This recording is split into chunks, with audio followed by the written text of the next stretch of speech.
This is Stan Lee, and if you didn't know it, People who have never heard of Stan Lee are likely to have heard of Spider-Man or some other superhero from Lee's Marvel comic book series.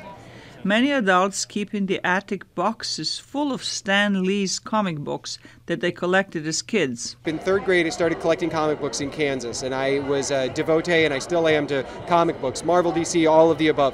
And the first comic I ever bought was the Avengers number 243, which you can still see the trace marks. I've never given up a comic I bought. They're all saved in boxes, and you can see trace marks on them. Born in New York as Stanley Martin Lieber, Lee was always attracted to books and movies about heroes. After getting a job with a comic book publisher, he soon started writing stories under the pseudonym Stan Lee. He was so successful that the company urged him to form a team to create new comic heroes. The result was a series of Marvel comics with world-renowned superheroes such as the Hulk, Spider-Man, Iron Man, and Daredevil, and teams such as the X-Men, the Fantastic Four, and the Avengers. When I first wanted to do Spider-Man, I told my publisher about it, and I said, I want to do this guy called Spider-Man. He's a teenager. He's got a million problems. Everything goes wrong.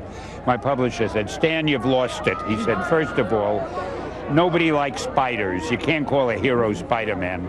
Secondly, a teenager can't be a hero. He can only be a sidekick.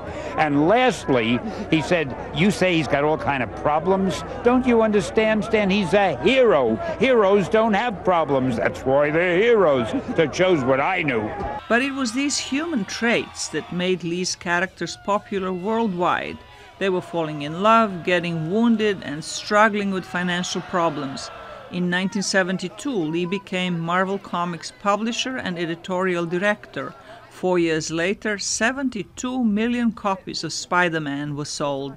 Spider-Man and many other heroes Lee created transitioned into blockbuster movies, grossing about $20 billion worldwide at the box office.